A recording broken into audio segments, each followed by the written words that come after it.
أعوذ بالله من الشيطان الرجيم بسم الله الرحمن الرحيم اللهم صل على Muhammad wa ali Muhammad. Au nom de Dieu, Ar-Rahman, le Clément. Salutations fraternelles à tous.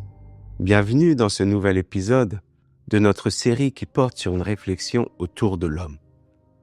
Aujourd'hui, j'aimerais que nous réfléchissions, que nous méditions ensemble sur l'homme inspiré, sur l'homme éveillé, sur l'homme de Dieu. L'homme, lorsqu'il décide de ne pas choisir par lui-même, lorsqu'il décide de ne pas se construire à travers ces outils de réflexion et d'analyse qui obstruent le monde de la révélation, lorsqu'il décide de ne plus se regarder, mais de porter tout son être, tout son regard, sa vision sur la révélation, sur la parole de Dieu.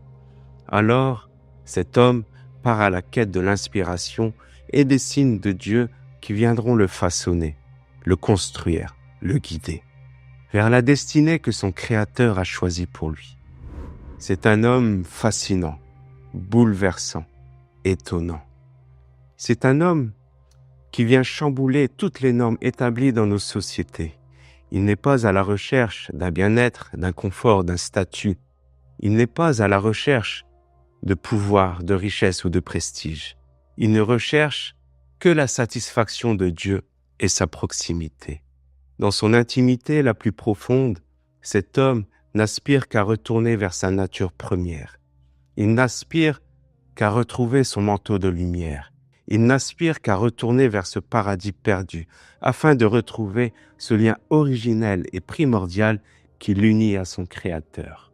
Conscient que son environnement, que cette société dans laquelle il vit ne correspondent pas aux aspirations profondes qui l'animent, conscient que ce monde construit sur l'ego, le moi, dans lequel il évolue, est en totale contradiction avec sa nature originelle, conscient d'évoluer, de vivre dans un monde plongé dans le désordre, la corruption et l'injustice, dans un monde où Dieu est oublié, où la parole est délaissée, où la révélation est négligée. Cet homme éprouve le besoin, la nécessité de s'en retirer, de s'en écarter, de s'en éloigner, afin de se retrouver, d'être inspiré et d'être révélé. Il en revient changé, transformé, métamorphosé, porteur d'une mission, d'une vision, d'une révélation dont il témoigne à travers tout son être, à travers sa parole, ses actions et son existence. Ce sont les hommes de Dieu.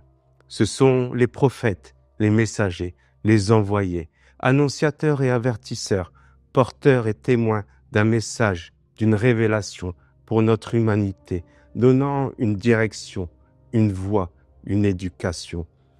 Ce sont également les Hasbat, garants de la continuité du message, personnifiant cette parole vivante et gardiens de la révélation. Nous t'avons fait une révélation comme nous fîmes à Nuh et aux prophètes après lui. Et nous avons fait révélation à Ibrahim, à Ismaïl, à Ishaq, à Jacob, aux Asbat, à Isa, à Ayoub, à Yunus, à Haroun et à Sulayman. Et nous avons donné le Zabour à Daoud.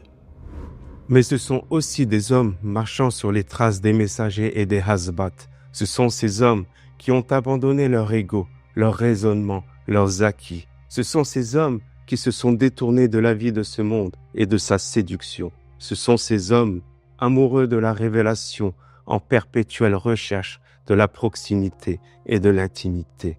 Ce sont des hommes éveillés, inspirés et révélés. Il faut bien comprendre que cela n'est pas un privilège réservé aux seuls messagers, prophètes ou envoyés, mais que ces hommes-là sont aussi présents à chaque époque, dans chaque civilisation.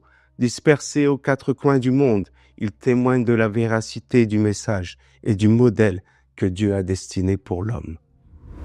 Quiconque obéit à Allah et aux messagers, ceux-là seront avec ceux qu'Allah a comblés de ses bienfaits.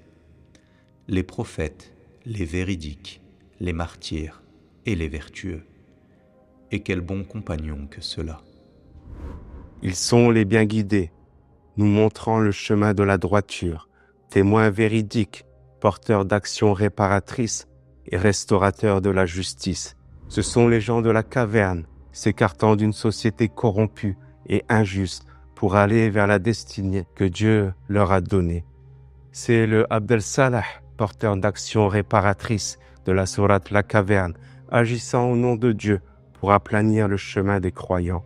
Ils sont présents aujourd'hui parmi nous, connus ou inconnus, œuvrant inlassablement sur la voie de Dieu, serviteurs de la révélation, humbles, fermes et confiants.